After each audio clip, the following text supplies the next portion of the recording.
亲爱的朋友们，这里是听广播学英语频道。今天我们来听听食品作家的非常中国化的食谱。食品作家凯文庞讨论了他的非常中国化的食谱，其中包括将中国和美国中国菜肴融合的食谱，具有象征意义的农历新年菜肴，以及与他的移民父亲合作的经历。好了，接下来就让我们一起听一听广播吧。I'm really excited to share this next conversation with you because it touches on so many things that I love to talk about on Reset when we're getting beyond the news. Food, culture, relationships, and personal stories about what makes people tick. I recently had a chance to chat with Chicago foodie and food writer Kevin Pang. Now, he's a journalist and writer, but he wears a lot of other hats too. You might know him from the Proof podcast from America's Test Kitchen. Hey friends, it's Kevin Pang here. I think the most delicious sandwich in the world is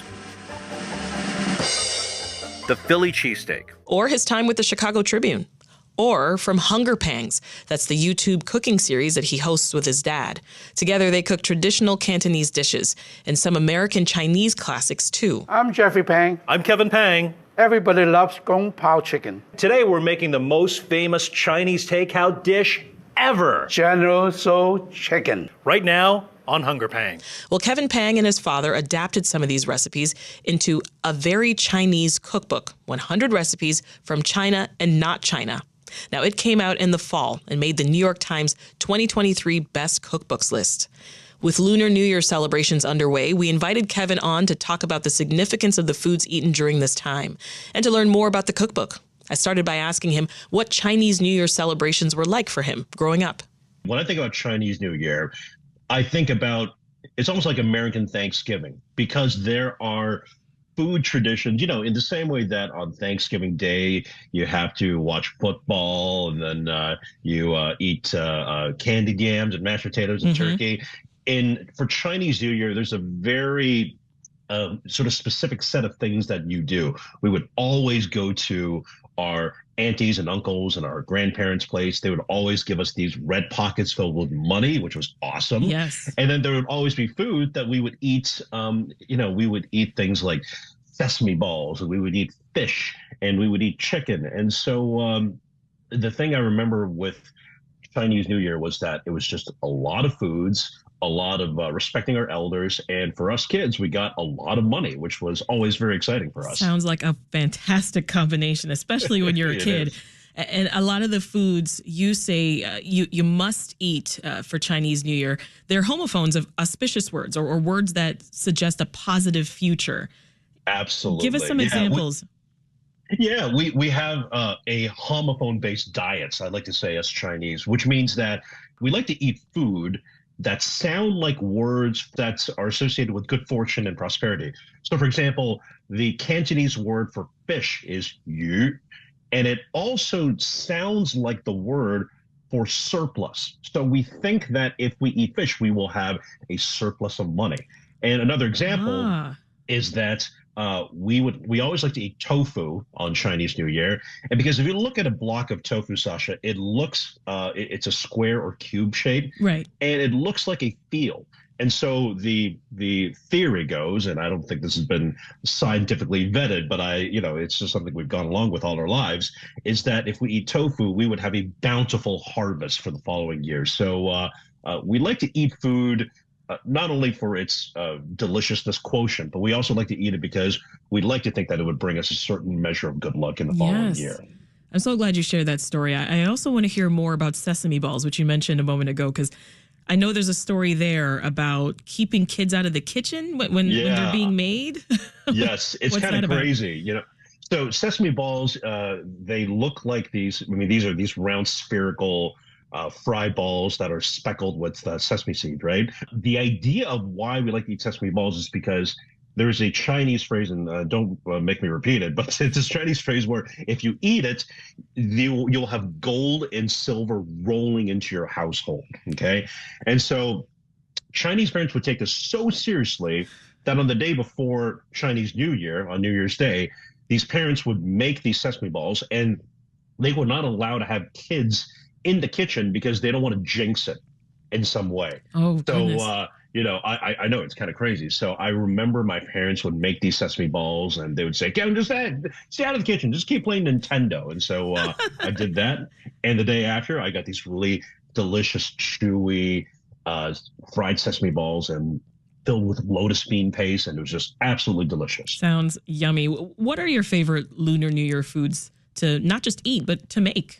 Oh boy. A lot of times even if it isn't associated with Lunar New Year, we would make these dishes that's number one, we just love to eat, but also I just love the idea of being around the kitchen table and making it with your parents. Every single culture around the world has that tradition, whether you have, Mexican grandmas making tamales or, Polish grandparents making pierogies, right? For us Chinese, we love to sit around and make dumplings. And dumplings are so important to us that I remember that when I brought my then girlfriend, now wife, back home to meet my parents for the first time, right? Within 20 minutes, my mother had sat my then girlfriend, now wife, at the kitchen table, showing her how to make dumplings. It's almost like it's a way to ingratiate yourself, and it's a way to say, welcome to the family. So any sort of communal act where we get to make things together, such as dumplings. And another example, Sasha, is I love making scallion pancakes. In Chinese, we call it 葱油饼. And so it's just like rolling these really crisp flatbreads filled with scallions, and you fry it on a cast iron skillet. It's just absolutely delicious. That sounds great. I love making those, yeah. Yeah, I went to my first dumpling party over the weekend, and I had a ball. The warmth in the room was just great. To your point of folks just sitting around and just enjoying the sights, the smells, and just enjoying each other for Lunar New Year. How are the dumplings that you made, Sasha? Did they turn out okay? They did. I was a little messy at first because I was a first timer, but no, it was really, really good. Now, this makes me think of your book, because in your book, you include a really touching piece. It's called My Father, the YouTube Star, right? You wrote it years ago for the New York Times. It's about how cooking brings you and your father actually closer together. So I want you to talk a bit about that. Tell us about the way cooking became, in your words, a lingua franca for the two of you. Yeah, absolutely. So the backstory is that when I immigrated, our family immigrated to North America back in the late 80s. And when you are in this new foreign world, as I was, in America, and the kids are asking, well, why do you wear this off-brand tennis shoes? Why does your lunch look and smell like that? As a kid, what you want to try to do is to fit into America as best you can. And simultaneously at home, I have these very proud Chinese folks who are trying to hold on to our culture. And when you have these two cultures living under the same roof, tension will flare up. And as it did in my household, as it did in many of my immigrant friends too. And so, my parents and I, we got into a lot of arguments, and we never really got along. And it wasn't until I became a food writer at the Chicago Tribune that these 1-2 minute conversations that we would have every weekend about nothing at all became really deep dives and discussions about food. And I remember having half-hour discussions with my parents about how to make siu mai, the pork and shrimp dumpling. And the way that my father would describe it, he almost sounds like James Joyce. It was so poetic, and he talked about how the dumpling wrapper should embrace the filling like the petals of a flower, like the prongs and diamond ring. And I'm like, who is this guy talking to me, So we had something in common, and that was our common language. And then as you're talking about the My Father, the YouTube Star story, one day about 11 years ago, my father forwarded me an email that says, from Jeffrey Pang. Jeffrey Pang sent you a YouTube video. And of course, what do? I deleted it because, when your parents forward you a video, you don't really want to watch it. You think it's like some sort of a conspiracy theory. Right. But then weeks later, my mom said, you really should check out this video. And it turned out that my dad had started a YouTube cooking channel. And it completely blew my mind, because some of those videos have like more than 500,000 views, which back in 2012, 2013, it was pretty hard to get 500,000 views on YouTube. He went viral. He went viral. Without your help. without my help. And I was working in digital media, and he was just completely like destroying me in terms of view count. And then when I asked him why did he make those videos, Sasha, he said, well, you know, you and your sister don't always like to talk to us, and one day when we're gone, you might be thinking about the food that your mom and I used to cook for you, and you're going to want those recipes. And so we decided to make these recipes, create them in a language that you and your sister converse in, which is YouTube. Oh, I love that so much. Well, you know, all of that history, I mean, it led to now, right? Because watching Hunger Pangs, which is your series with your dad, it is super fun to watch. You guys are hilarious. It's informative. You're weaving in the stories like the ones you're sharing now. And you and your dad just have this really nice rapport. It really tickles me. Here's a moment from the series. You're making dry chili chicken. This is 3 cups of Sichuan red chili peppers. These are dried. And yes, I said 3 cups. You might be thinking, Pangs, you are crazy. But let me ask you, Dad, are we going to be eating 3 cups of chili? No, no. This is only for decoration. Okay. Okay, and also add the aroma to the dish. It adds the aroma, yes. So as you're eating it, you're going to get that really beautiful fruity aroma of these peppers, of these toasted peppers. It's almost like a Chinese Chanel No. 5, right? Exactly. I mean, what has it meant to you, Kevin, to be able to share recipes in this way with an audience and with your father next to you? It's been very surreal, Sasha. I never expected to do this. I'm not a trained chef by any means. I was a food writer for many years at the Tribune. I was reviewing restaurants, and so I didn't even have time to cook.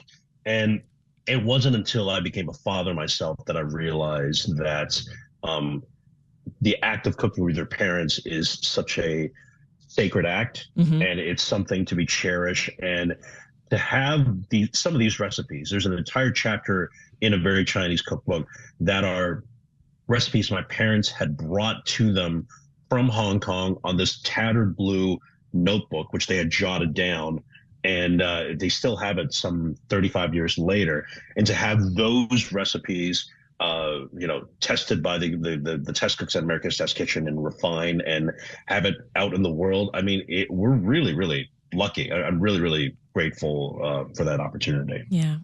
So let's talk some more about the book, Kevin. So only 100 recipes made the cut. I'm curious, what went into you deciding what recipes you wanted to include?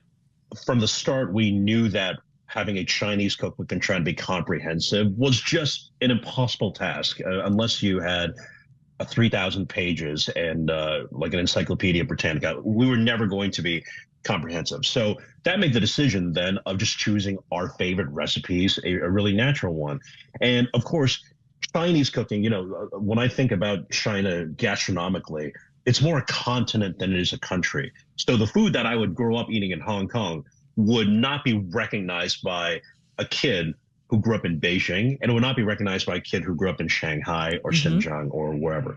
So a lot of the food is, there are the obligatory American Chinese favorites like General Tso's chicken and orange beef that we had to include in there because we knew that, folks who are readers of America's Test Kitchen are going to want those recipes. But then we were able to choose the recipes that I really wanted, that had emotional meaning to me. And a lot of these recipes come from Hong Kong. And so tell me about those ones. Which ones?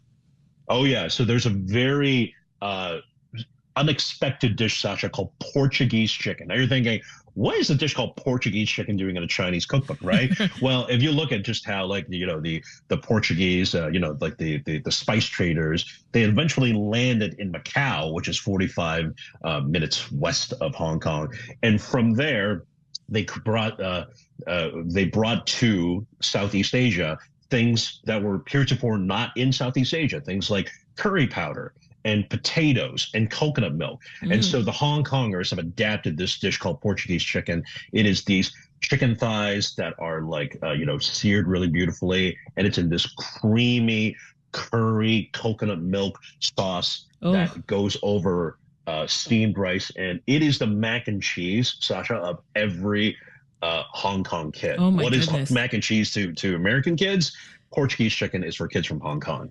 It sounds so delicious. Oh my gosh. You had me at, I'll bring some over. You had me at curry coconut milk. I want to talk more about American Chinese food, which you brought up just to, the importance of throwing some of those recipes in the book. But specifically, there's an egg roll recipe in there that was inspired by an egg roll that you had at Chef's Special Cocktail Bar, which is located here in Chicago, right? And you talked about it being the best you ever had. Oh, yeah. So this is Chef Jason and Chef Aaron at Chef's Special Cocktail Bar in Bucktown. And I had it. And this is they're doing American Chinese food, and they're really executing it at the highest possible level. And when they served me this egg roll, I thought, oh my God, this is absolutely delicious. And I tried to ask them for the recipe. They, of course, politely said, no, we kind of want to keep it to ourselves, and for good reason. It's really, really good. So I tried to recreate that recipe in a very Chinese cookbook, and I made 17 batches. I think I got pretty close. I would say that if you want one of the best egg rolls you'll ever have, go to Chef's Special Cocktail Bar. But if not, and you want to try to make it at home, you can get my cookbook as well. And for folks who aren't familiar with America's Test Kitchen, the focus is on the objective parts of cooking, the science behind the techniques. Why is that? Yeah, so we've been around for 30 years, and we've got a couple of shows on PBS. And if you go to Whole Foods, you can see our magazines on the magazine racks. But what we're known for, compared to a lot of other recipe sites, is that every recipe on average, Sasha, costs $11,000 to develop. And our Boston headquarters, and of course I live in Chicago, but I travel back and forth to Boston. Our Boston headquarters, it looks like a science lab.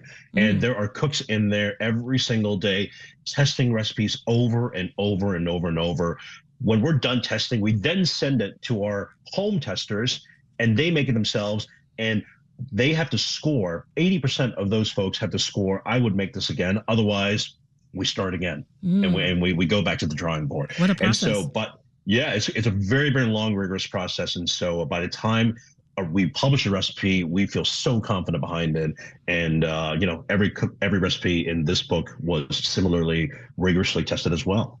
Well, just hearing that makes me feel even better about this here. I noticed in the beginning of your book, you shout out the team of recipe creators who helped develop the recipes, and their pictures are in there. They're next to the recipes that they worked on.